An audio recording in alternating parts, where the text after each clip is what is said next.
Donald Trump, the multi-millionaire real estate developer, is sounding more like a politician these days than America's most grandiose and controversial builder. When he disagrees with a matter of policy, he does it in a big way. Today, he sunk $95,000 into a full-page newspaper ad appearing in many papers criticizing the administration's foreign policy. Rumblings in the Trump camp point as far as the presidency. Could the Manhattan magnate be eyeing the White House, or is he just calling a bluff? Are you a Republican, Donald?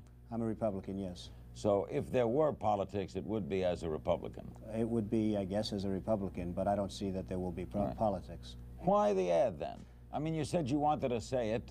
There's a lot of ways you can say things. I guess an ad is one way. You could have called up shows like this who would have been trying to have you come on. Why now? Well, it was very easy. I was tired, and I think a lot of people are tired of watching other countries ripping off the United States. This is a great country. They laugh at us. Behind our backs, they laugh at us because of our own stupidity. And the leaders, I mean, what we have a Persian Gulf situation. You saw what happened today.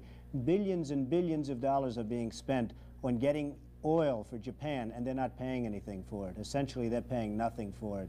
We have tankers going back and forth that our men are protecting, losing their lives. I mean, they're losing their lives, Larry. We're spending billions and billions on protection, and those tankers are going over to Japan. It's just preposterous. I watched the Kuwaiti oil minister the other day laughing as he was explaining how much money they intend to make with the Bridgeton, which has been a total disaster, the Bridgeton.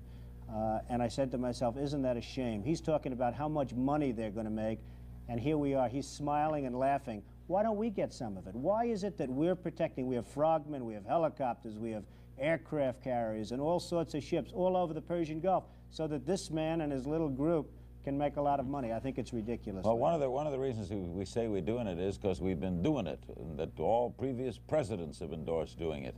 I guess the kind of thinking of an entrepreneur is because somebody else said it was right doesn't make it right, right? Larry, the country is losing $200 billion a year. $200 billion. This country cannot continue to lose $200 billion. Japan is one of the wealthiest machines ever created. Saudi Arabia, and it's not, hey, let me tell you, I'm a big beneficiary of Japan.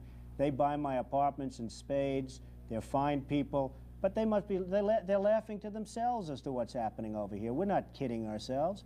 They're laughing to themselves, Larry, as to what's happening with this country. But Donald, a lot of people feel the way you feel, and a lot of people maybe with as much money, or certainly some people with as much money feel the way you feel. Why did you go public?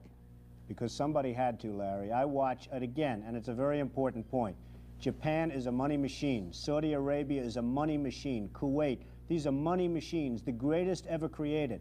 The United States is, if it were a corporation, it would be bankrupt. It's losing $200 billion a year. For years now, it's been losing that. What right do we have to go out and defend? Why aren't these countries, these wealthy money machines, paying us for the defense of their freedom and their nations? Why aren't they paying us? We are kind of the world's keeper, are we not? I don't believe we should be. I think Japan should certainly make a contribution. Japan is one of the reasons they're so successful is they don't have to worry about defense, because why should they worry about defense when the United States will do it for nothing? I mean, it's crazy. Saudi Arabia, I mean, you saw what happened with Saudi Arabia. We're going through the Gulf. We have old-fashioned, obsolete minesweepers. We ask Saudi Arabia for the use of their minesweepers, which are the best made, the most modern, the best, and they say no. Who are they to tell us no? We're not going to give you our minesweepers. It's ridiculous. They're only there for the sake of us as far as that's concerned. We are protective of Saudi Arabia. They should pay for that. Are we going to be hearing more from Mr. Trump on issues like this as we go along? I really don't know, Larry. This is an issue that's been bothering me. It's been bothering a lot of people that I know, and I think it's an issue that had to be brought out to the fore. The concept of America financing and paying and losing lives for countries that won't even allow us to use their ships. And these are the countries that in 24 hours they'd be wiped off the face of the earth if it weren't for America. It's ridiculous. By the way, a couple of other things, then we'll take some calls for Donald Trump. Is it true that you're going to go to New Hampshire in October at the invitation of Mike Dunbar, who's heading a group called Draft Donald Trump? Well, I was asked about 3 or 4 weeks ago whether or not, by a very good friend of mine, whether or not I'd go to New Hampshire. That's turned out to be now a much bigger deal than I had ever anticipated. And perhaps, I don't know, I am going. I made the commitment to go. I made the commitment about 3 weeks ago.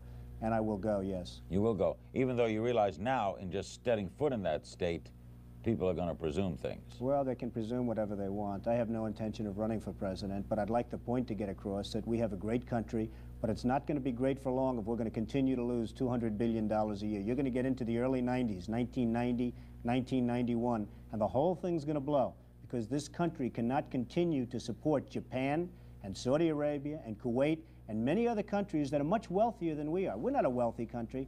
You can't be a wealthy country when you're losing the kind of money that we're losing. We're a debtor country.